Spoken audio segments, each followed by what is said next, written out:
কোনো তৃণমূলের চোর দুর্নীতিবাজ দোগলা লোককে লাগবে না। এরা ঠিক আছে, এরা তৃণমূল ভেঙেছে, এনডিএ কে সাপোর্ট করছে, বিভিন্ন বিলে হয়তো এরা ভোট দেবে, সেই পর্যন্ত ঠিক আছে।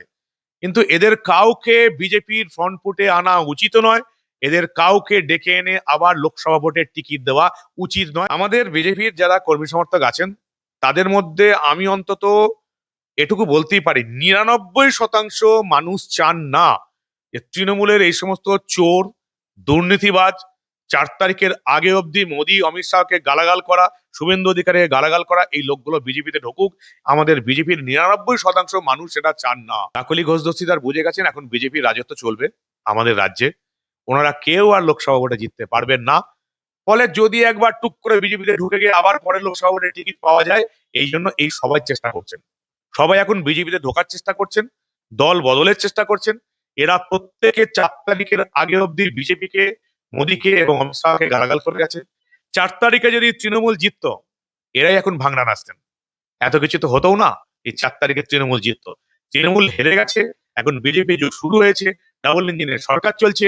এরা বুঝে গেছেন আমাদের বিপদ, 29 লোকসভা ভোট এরা কেউ জিততে পারবেন না। তাই এরা বিজেপিতে ঢোকার চেষ্টা করছে। এই যে 15 বছর চুরি দুর্নীতি করলো, রাজ্যটাকে শেষ করে দিল, দেশটাকে শেষ করে দিল, পশ্চিমবঙ্গের ডেমোগ্রাফি বদলে গেল।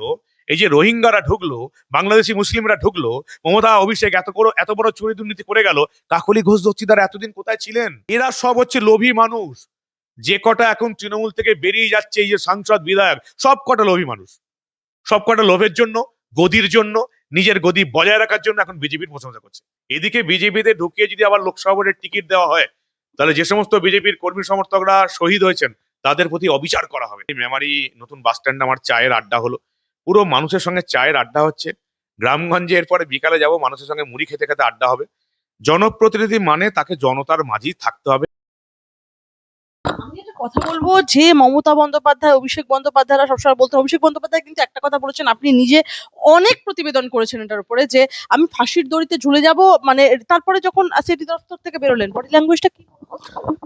দেখো, আমি যেটা বারবার বলেছি যে গোটা তৃণমূলটা শেষই হয়ে গেল হচ্ছে অভিষেক বন্দ্যোপাধ্যায়ের জন্য। অভিষেক বন্দ্যোপাধ্যায় 2014 এই পশ্চিমবঙ্গে পদার্পণ করলেন। তারপর থেকে যা যা কাণ্ড হয়েছে, যত চুরি দুর্নীতির ঘটনা ঘটেছে, চাকরি চুরি হোক, কয়লা চুরি হোক, বালি চুরি হোক, সবকিছুর সঙ্গেই তার নাম জড়িয়েছে। সবকিছুর অভিযোগ তার বিরুদ্ধে। মমতা বন্দ্যোপাধ্যায় সব জানতেন। তিনি অন্ধ ধৃতরাষ্ট্রের মতন সবকিছু সহ্য করে গেছেন।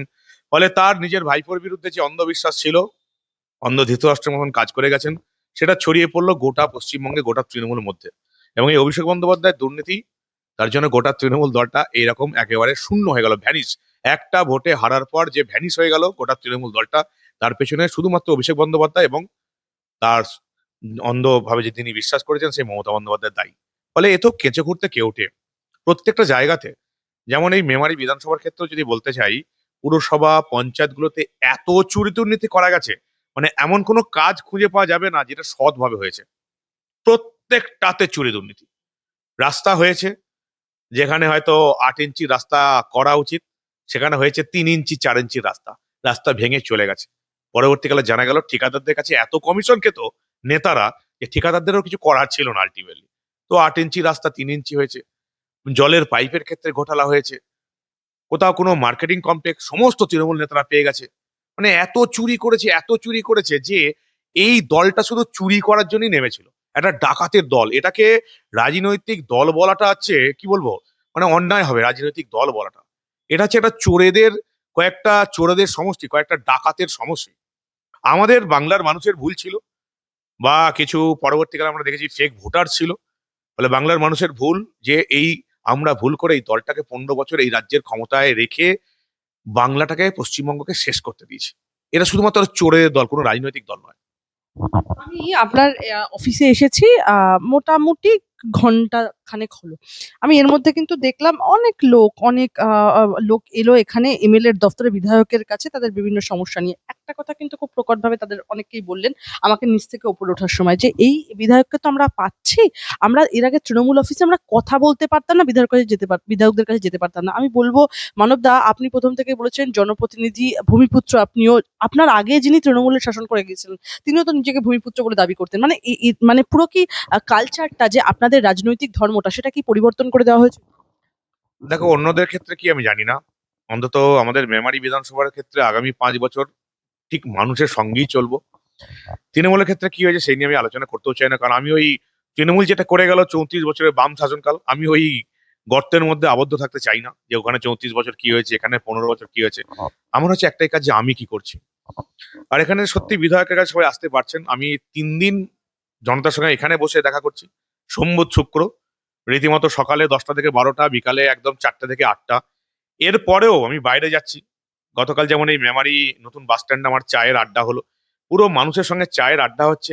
গ্রামগঞ্জে এরপরে বিকালে যাব, মানুষের সঙ্গে মুড়ি খেতে খেতে আড্ডা হবে। জনপ্রতিনিধি মানে তাকে জনতার মাঝেই থাকতে হবে, এই সিস্টেমটা আনতে হবে। আমি ভোটের প্রচারের সময় বলেছিলাম যে ভোটের আগে যে প্রার্থী হাত জড়ো করে জনতার কাছে ভোট চাইতে যাবে, ভোটের পরেও জেতার পরেও সেই বিধায়ক বা যে কোনো কাজ, যে কোনো কোনো ক্ষেত্রে সাংসদ হতে পারে, কোনো ক্ষেত্রে পঞ্চায়েতের লোক হতে পারে, ভোটের পরেও সেই জেতা প্রার্থীকে 5 বছর হাত জড়ো করেই জনতার কাছে যেতে হবে, তাদের অভাব অভিযোগ শুনতে হবে। এখানে একটা ছোট সমস্যাও আছে, জানো তো। যেহেতু বিধায়ক সহজলভ্য, বিধায়ককে সবাই পেয়ে যাচ্ছে, অফিসে পাচ্ছে বা নিজের পাড়াতে পাচ্ছে, চোখের সামনে পাচ্ছে, এরকম তো আগে কোনোদিন হয়নি। ফলে সমস্যাটা একটা কি হয়েছে, মানুষ সবকিছুতেই ভাবছে বিধায়কই সবকিছু করে দেবে, মানে আমি যেন ধন্বন্তরী হয়ে গেছি। কারো পুকুরের সমস্যা বিধায়ক, শরিকি বিবাদ বিধায়ক, মানে এমন এমন অবস্থা যেগুলো হয়তো বিধায়কের দেখার কথাই নয়, যেগুলো তো হয়তো থানায় যেতে হবে, যেগুলো হয়তো পঞ্চায়েতে যেতে হবে বা বিডিও অফিস যেতে হবে, সেগুলোর ক্ষেত্রেও বিধায়কের কাছে চলে আসছে, মানুষ বিধায়ককে পাচ্ছে বলি। তবে ঠিক আছে, কোনো অসুবিধা নেই, আমি চাইছি মানুষ আমাকে দেখুক সামনে থেকে, মানুষ তাদের নিজের কথা বলুক, কারণ আমি তো জনপ্রতিনিধি। মানুষ ভোট দিয়ে আমাকে জিতিয়েছে, এবং মানুষের জন্যই নেতা, মানুষের জন্যই বিধায়ক। এই সিস্টেমগুলো পাল্টাবার জন্যই তো আমি মাঠে নেমেছিলাম। তাই আগামী 5 বছর আমাকে একদম মানুষ তার বাড়ির কাছে দেখতে পাবে, নিজের পাড়ায় দেখতে পাবে, পাড়ার পুজোতে দেখতে পাবে। এটাই আমি। একদমই। আমি মানবদা একটা বিষয় আপনার কাছে জিজ্ঞেস করবো এই যে ডক্টর কাকলি ঘোষ দস্তিদার এক জেলা সভাপতি পদ থেকে ইস্তফা দিলেন। রীতিমতো তিনি স্পিকার ওম বিড়লাকে যে চিঠিটা দিয়েছেন তাতে তিনি বলছেন বিজেপিতে যোগ দিচ্ছেন না তারা, তবে এনডিএ তে যোগ দেবেন তারা। অর্থাৎ তৃণমূলের একটি পৃথক ব্লক হিসেবে এনডিএ জোটের অংশ হতে চান তারা। অর্থাৎ এই চিঠি যদি গৃহীত হয় তৃণমূলের সংসদীয় দল ভেঙে যাবে। বিজেপিতে সরাসরি যোগ না দিয়ে এনডিএ তে পৃথক ব্লক হিসেবে থাকার ঠিক রাজনৈতিক তাৎপর্যটা কি? দেখো, এটা সোশ্যাল মিডিয়াতে অনেকে বিরুদ্ধে বলছে যে এই দল কি করছে, শুভেন্দু অধিকারী কি করছেন, ভূপেন্দ্র যাদব কি করছেন, শ্রমিক ভট্টাচার্য কি করছেন। এদের আমি সবাইকে বলবো যে আমরা যাদেরকে সমালোচনা করছি আজকে সোশ্যাল মিডিয়ায়, তারা বহু বছরের রাজনীতিবিদ। আর তারা যে সিদ্ধান্তগুলো নেবেন, সেটাই হচ্ছে আসল সিদ্ধান্ত। যদি কেউ অমিত শাহের কোনো সিদ্ধান্ত নিয়ে প্রশ্ন করে, সে একমাত্র বোকা বা মূর্খ ছাড়া তাকে তো বলা যাবে না। এই মুহূর্তে আমাদের দেশে অমিত শাহের মতন ভোট কুশলী, যেটা আমরা বলি ভোট পারদর্শী, ভোটের বিশেষজ্ঞ, অমিত শাহের মতন বড় কেউ আছে? আমাদের রাজ্যের ক্ষেত্রে শুভেন্দু অধিকারী, শ্রমিক ভট্টাচার্য আছেন, মন্ত্রিসভায় দিলীপ ঘোষ আছেন, বা অন্যান্যরা আছেন। এদের চেয়ে বড় ভোট কুশলী কেউ আছে? কেন্দ্রের ক্ষেত্রে আমরা সুনীল বনসালকে এখানে কাজ করতে দেখেছি, ভূপেন্দ্র যাদব জি ছিলেন। এদের চেয়ে বড় ভোট কুশলী কেউ আছে? ফলে এই যে এনারা সিদ্ধান্ত নিচ্ছেন, দেখি না কি হয়। কে বলছে যে তৃণমূলের লোকগুলো বিজেপিতে ঢুকে যাচ্ছে? এমন তো কোনো কথা নয়। যে কেউ তৃণমূল থেকে তৃণমূলকে শেষ করে এসে এনডিএ জোট দিচ্ছে। এবং সবচেয়ে যেটা বড় কথা, আমি সাংবাদিক থাকাকালীন অবস্থাতে বলেছি, গত 7 বছর ধরে আমি বলেছি যে মোদী সরকারের আমলে কিন্তু ভারতের উন্নতির সূচনা হলো।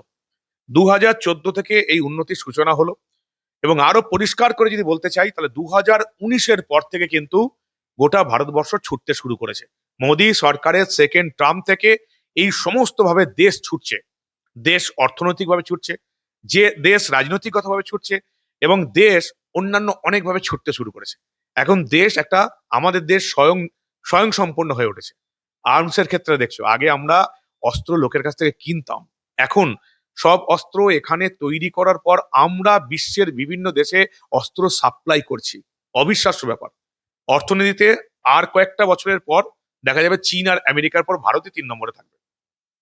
19-এর পর থেকে মোদী সরকারের সেকেন্ড টার্ম থেকে ভারতবর্ষ ছুটতে শুরু করেছিল, যেটা স্বাধীনতার পর থেকে ভারতবর্ষ করতে পারেনি। অর্থাৎ মোদী সরকারের প্রশংসা করতেই হবে। এবং এখন যদি তৃণমূল থেকে ভেঙে লোকেরা যদি মনে করে যে মোদী সরকারকে সাপোর্ট করতে হবে, এনডিএ তে যেতে হবে, তাহলে আমি বলবো শুভ বুদ্ধির উদয় হয়েছে। আর যারা সমালোচনা করছেন সোশ্যাল মিডিয়াতে, এই হয়ে গেল ওই হয়ে গেল, একটা জিনিস আমাদের বুঝতে হবে যে এখন কিন্তু বিজেপির লোকসভাতে সংখ্যাগরিষ্ঠতা নেই। বিজেপিকে কিন্তু চন্দ্রবাবু নাইডু, নীতিশ কুমারের উপর ভরসা করতে হয় যে কোনো বিল পাসের ক্ষেত্রে। এবং আপনারা জানেন যে কোনো বিল পাসের ক্ষেত্রে তো 50%-এর একটা বেশি হলেই হলো।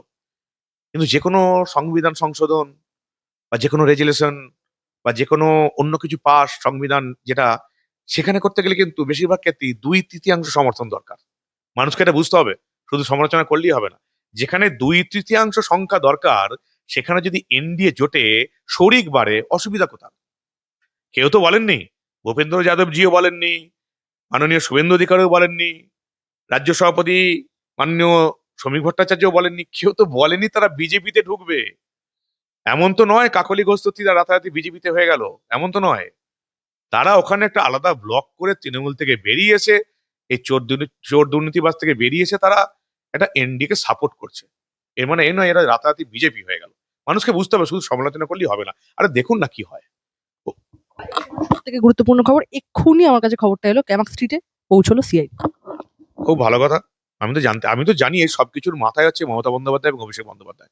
এই যাদিকে ধরছে, এই যে শওকত, এই যে কাইজার, জাহাঙ্গীর, এরা কারা? এদিকে তো তুলে এনেছে মমতা বন্দ্যোপাধ্যায়, অভিষেক বন্দ্যোপাধ্যায় নিজেদের রাজনৈতিক কারণে। তো অভিষেক বন্দ্যোপাধ্যায় বাড়িতে সিআইডি যাবে না তো কি হবে? অভিষেক বন্দ্যোপাধ্যায় এখন তিহার জেলে থাকা উচিত। প্রথমে অভিষেক বন্দ্যোপাধ্যায়কে গ্রেপ্তার করার কথা ছিল নির্বাচন কমিশনের।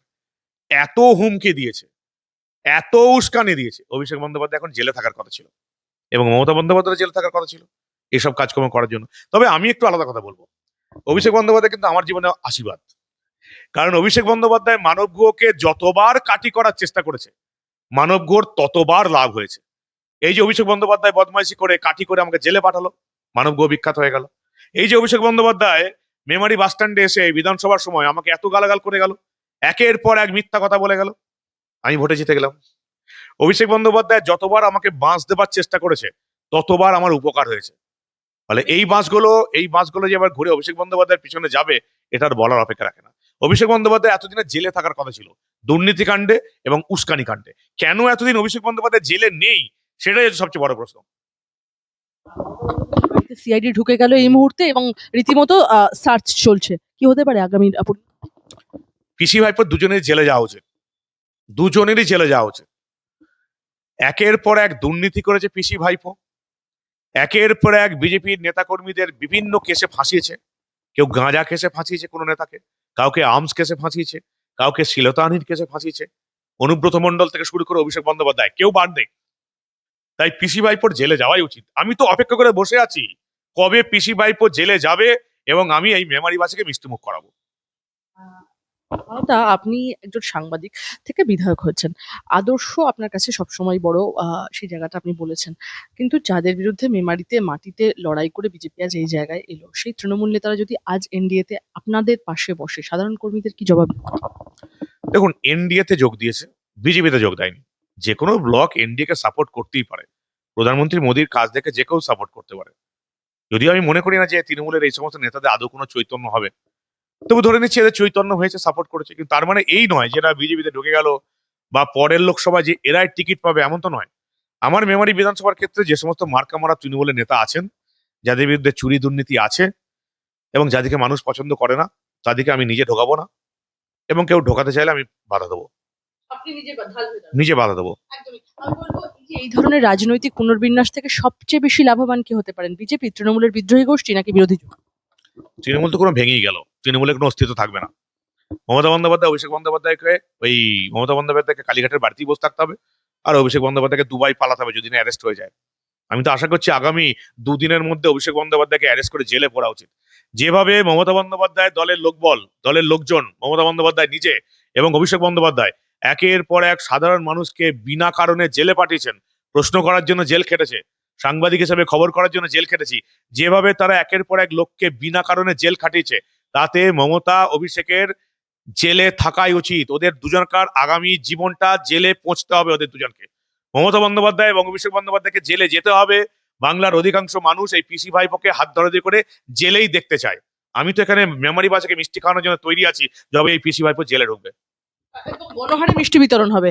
আমি একটা প্রশ্ন করবো যে তৃণমূলের যে এই ভাঙন, এটা কি বিজেপির নিজস্ব সাংগঠনিক শক্তি বাড়াবে নাকি ভবিষ্যতে বিজেপির ভেতরেও তৃণমূল বনাম আদি বিজেপি লড়াইকে দেখুন, বিজেপির যথেষ্ট কর্মী সমর্থক আছে। এই কর্মী সমর্থকদের ওপর ভর করেই তো বিজেপি 208টা আসন পেয়েছে। ফলে তৃণমূলের কাউকে লাগবে না, আর অন্য কোনো দলের কাউকে লাগবে না। বিজেপির কর্মী সমর্থকরা যথেষ্ট, যথেষ্ট বিজেপির কর্মী সমর্থক আছেন যারা 21-এ অত্যাচারিত হয়েছেন, যারা 24-এ অত্যাচারিত হয়েছেন, যারা পঞ্চায়েত ভোটে অত্যাচারিত হয়েছেন, তারপরেও হয়তো কিছু মানুষ ভয়ে আসেননি। হতেই পারে তৃণমূল যে অত্যাচার করেছে। তারপরেও যারা সাহস করে এসেছেন এবারের ভোটে লড়তে, তারা যথেষ্ট। বিজেপির কাউকে লাগবে না। শুধু আমার বিধানসভায় বলছি না, এই গোটা পশ্চিমবঙ্গে বিজেপির যে সমস্ত নেতারা এত কিছু দেখার পরেও, করার পরেও 2026-এর ভোটে লড়েছেন, তারাই কাফি। কোন তৃণমূলের চোর, দুর্নীতিবাজ, দোগলা লোককে লাগবে না। এরা ঠিক আছে, এরা তৃণমূল ভেঙেছে, এনডিএ কে সাপোর্ট করছে, বিভিন্ন বিলে হয়তো এরা ভোট দেবে, সেই পর্যন্ত ঠিক আছে। কিন্তু এদের কাউকে বিজেপির ফ্রন্ট ফুটে আনা উচিত নয়। এদের কাউকে ডেকে এনে আবার লোকসভা ভোটের টিকিট দেওয়া উচিত নয়। কিন্তু এটা আমার ব্যক্তিগত মতামত বললাম। বাকি দলের সিনিয়ররা আছেন, মুখ্যমন্ত্রী আছেন, দলের রাজ্য সভাপতি আছেন, কেন্দ্রীয় স্তরের নেতারা আছেন। আমি তো সবে রাজনীতিতে এসেছি, রাজনীতিতে আমি জুনিয়র বলতে গেলে। সাংবাদিক হিসেবে বা রাজনৈতিক বিশ্লেষক হিসেবে পশ্চিমবঙ্গের মানুষ আপনাকে 10-এ 11 দিয়েছে। এই যে এত স্পষ্ট অভিব্যক্তি রাখছেন, দলের মধ্যে কোথাও কি সমালোচিত হবেন না? দেখুন, সমালোচিত হলে কি করা যাবে? আমি সোজাসাপটা কথা বলতে পছন্দ করি। দল করেছি বলে দলের তো কিছু ডেকোরাম মানতে হবে। দলের রাজ্য সভাপতি যা নির্দেশ দেবেন আমি মেনে চলবো। আর সরকারের মুখ্যমন্ত্রী যা নির্দেশ দেবেন মেনে চলবো, মেনে চলছি ইনফ্যাক্ট। সবকিছুই মেনে চলছি ইনফ্যাক্ট। কিন্তু দেখো, মানুষের যে মত সেটা তো বলতেই হবে কোনো কোথাও না কোথাও।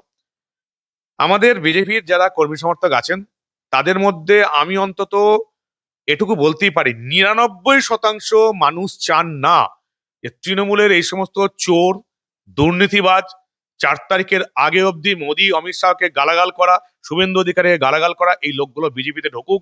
আমাদের বিজেপির 99% মানুষ সেটা চান না। 99%। হয়তো 1% যাদের স্বার্থ আছে, যারা এই তৃণমূলের নেতা নেত্রীদের দিয়ে কাজ করাতে চান, তাদের কথা আলাদা। কিন্তু এই বাংলার আমি যেটুকু বুঝেছি, এই যে বললাম আমি দুদিন এসেছি, আমি একজন এই রাজনীতিতে জুনিয়র, বিজেপিতে একেবারে জুনিয়রতম ব্যক্তি হচ্ছে মানব গুহ। কিন্তু আমি যেটুকু অন্তত পাড়ায় গিয়ে বুঝেছি, লোকের সঙ্গে গিয়ে বুঝেছি, সোশ্যাল মিডিয়া দেখে বুঝছি, অনেকের সঙ্গে যোগাযোগ আছে তাদের কথা শুনে বুঝছি, 99% বিজেপির কর্মী, সমর্থক, নেতা তারা চান না যে এই সমস্ত যারা তৃণমূল ভেঙে যাচ্ছেন, এখন বিজেপির প্রশংসা করছেন, তারা কেউ বিজেপি দলটায় ঢুকুক। তারা ওই রাজ্য সভাপতি শ্রমিক ভট্টাচার্য যেটা বলে গেছেন যে তৃণমূলের কাউকে নেওয়া হবে না, কেউ ছবি তুলে নিল মানেই তৃণমূল নয়, মানে বিজেপি নয়, এটা কিন্তু তারা মানতে চান। তারা দেখতে চান যে শ্রমিক ভট্টাচার্য রাজ্য সভাপতি যে নির্দেশ দিয়েছেন, কোনো তৃণমূলই, অন্তত মার্কামারি তৃণমূলই, তাদেরকে ঢোকানো হবে না। আপনি সবাইকে আটকাতে পারবেন না। দল বড় হচ্ছে, পৃথিবীর সবচেয়ে বড় রাজনৈতিক দল, ভারতবর্ষের সবচেয়ে বড় রাজনৈতিক দল, নিচু তলার সবাই চায় যে শাসক দলই থাকা, ফলে নিচু তলায় আপনি আটকাতে পারবেন না। কিন্তু উপর তলায় যাদের বিরুদ্ধে ক্ষোভ বিক্ষোভ আছে, যারা চুরি দুর্নীতি করে এসছে, তাদের কাউকেই ঢোকানো উচিত নয়, এটাই বিজেপির কর্মী সমর্থকরা চান। কিন্তু ওই যে আবার বললাম, এগুলো হচ্ছে ব্যক্তিগত মতামত, এগুলো সব আমার ব্যক্তিগত মতামত, এগুলো কর্মী সমর্থকদের ব্যক্তিগত মতামত। দলের সিদ্ধান্ত নেবার ভার সিনিয়রদের উপর। রাজ্য সভাপতি আছেন, মুখ্যমন্ত্রী আছেন, কেন্দ্রীয় নেতারা আছেন, ফলে তারা যা সিদ্ধান্ত নেবেন দলে যদি থাকতে হয় সেটা মানতে হবে। আমার ব্যক্তিগত সিদ্ধান্ত কি, আমার ব্যক্তিগত মত কি, তাতে কিছু যায় আসে না। একদমই। আমি শেষ 3টে প্রশ্ন আপনার কাছে। ডক্টর কাকলী ঘোষ দস্তিদার তিনি বলছেন মমতা বন্দ্যোপাধ্যায়ের নেতৃত্বে শ্বাসরোধ অনুভব করছিলাম। আপনার কি ধারণা 2026-এর পর পশ্চিমবঙ্গের রাজনীতি ব্যক্তিকেন্দ্রিক আন্দোলন থেকে বেরিয়ে দলগত রাজনীতির দিকে যাচ্ছে? দেখুন, এরা সবাই স্বার্থের জন্য বলছে। কাকলী ঘোষ দস্তিদার বুঝে গেছেন এখন বিজেপির রাজত্ব চলবে আমাদের রাজ্যে, ওনারা কেউ আর লোকসভা ভোটে জিততে পারবেন না।